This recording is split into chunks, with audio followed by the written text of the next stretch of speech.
बिल्कुल शास्त्री जी, बहुत ही विस्तार से आसान भाषा में आप समझा रहे हैं। इसीलिए इसी से जुड़ा एक अगला सवाल मैं आपसे लेना चाहूंगी।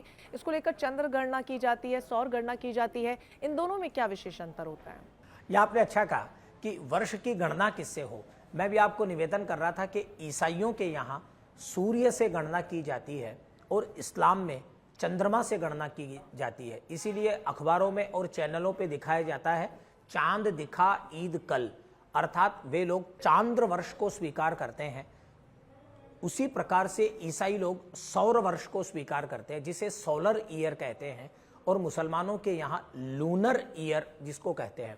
लेकिन इसमें एक अंतर पड़ता है, वह अंतर यह पड़ता है कि चांद्र वर्ष में सौर वर्ष की तुलना में दिन कम होते हैं, क्योंकि चंद्रमा की जो एक परिक्रमा है वह लगभग 28 साढ़े 28 दिनों में पूरी हो जाती है, जबकि सूर्य की गणना एक महीने में 30 दिन तक चलती रहती है। इससे 365 दिन जहां सौर वर्ष में होते हैं, वहां 350 से 352, 53, 54 दिन में ही चांद्र वर्ष की गणना हो जाती है। इससे यह होता है कि मुस्लिम समुदाय के जो पर्व हैं वे पीछे सरकते सरकते 33 वर्षों में एक चक्र में सब जगह आ जाते हैं। इसीलिए ईद जो है वह गर्मी में भी आती है, सर्दी में भी आ जाती है, वर्षा में भी होती है, जनवरी में भी होती है, दिसंबर में भी होती है, अप्रैल में भी होती है, फरवरी में भी होती है।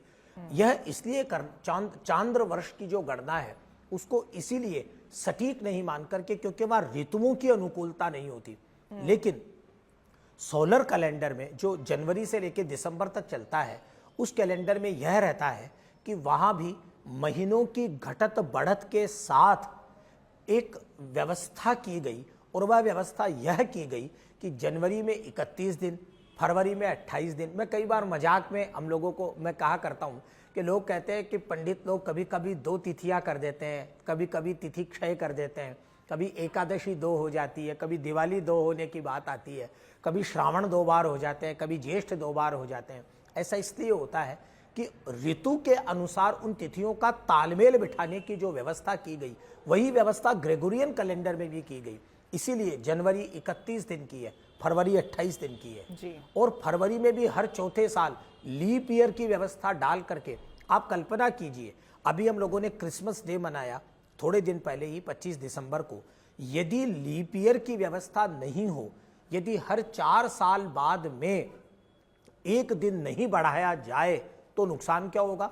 तो नुकसान यह होगा कि 40 वर्ष में 25 दिसंबर को आने वाला जो क्रिसमस डे है वह 10 दिन पहले आने लगेगा, 10 दिन पूर्व की ऋतु में ही आने लग जाएगा। अर्थात 15 दिसंबर क्या, तारीख तो 25 होगी, लेकिन वह सर्दी में नहीं आके गर्मी में आने लग जाएगा। और 100 वर्षों की कल्पना करेंगे तो वो बिल्कुल दिसंबर की जगह नवंबर के मौसम में आने लग जाएगा।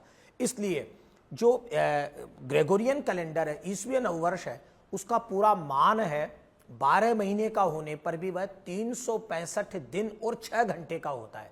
ये जो 6 घंटे बढ़ते हैं, ये 4 वर्ष में 6 घंटे 4 से गुणा करने पर 24 घंटे हो जाते हैं, अर्थात पूरा एक दिन। इसलिए लीप ईयर की व्यवस्था दी गई। यद्यपि यह ईसवीय नववर्ष गणितीय आधार पर बहुत संतोषजनक नहीं है। आपको याद होगा 400 वर्ष पहले यह आदेश दिया गया ग्रेगोरियन कैलेंडर में कि 4 अक्टूबर के बाद 10 दिन खत्म कर दिए जाएं और सीधा 15 अक्टूबर माना जाए। ये मैं आपको 400 वर्ष पुराना इतिहास सुना रहा हूं। अर्थात ऋतुओं के साथ मिलाने से वर्ष को यह सारी गणित की व्यवस्था करनी पड़ी।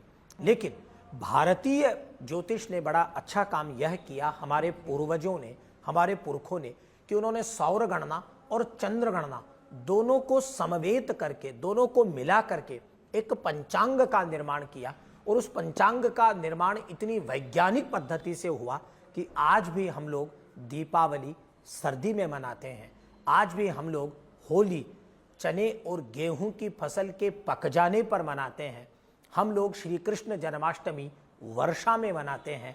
और जिस ऋतु में भगवान श्री रामचंद्र जी महाराज का जन्म हुआ, वसंत ऋतु में, उसी समय हम लोग आज भी रामनवमी मनाते हैं। मैं एक बात और रंजना जी बताना चाहता हूं कि हम भारतीय संदर्भों में सारे पर्व चंद्रमा की गति अर्थात तिथियों के अनुसार मनाते हैं। कार्तिक की अमावस्या होती है तो दीपावली होती है, फाल्गुन की पूर्णिमा होती है तो होली हो जाती है, भाद्रपद कृष्ण अष्टमी होती है तो जन्माष्टमी होती है, शुक्ल भाद्रपद शुक्ल चतुर्थी होती है तो गणेश चतुर्थी होती है। अर्थात जिस समय, जिस तिथि में, जिस ऋतु में वर्णन किया गया, आज भी हमारे त्योहार उसी ऋतु में आते हैं। केवल एक पर्व हमारा ऐसा है जो चंद्रमा की गति से नहीं मनाया जाता और सूर्य के अनुसार मनाया जाता है, वह पर्व है मकर संक्रांति, जो हम लोग मनाने जा रहे हैं।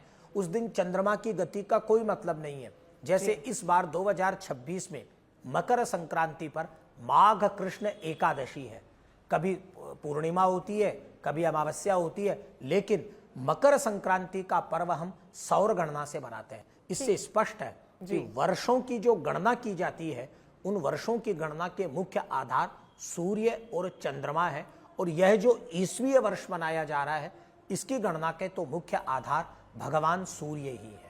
बिल्कुल शास्त्री जी, बहुत लॉजिकल तरीके से आपने इस पूरे मैथमेटिक्स, इस पूरे गणित को समझाया।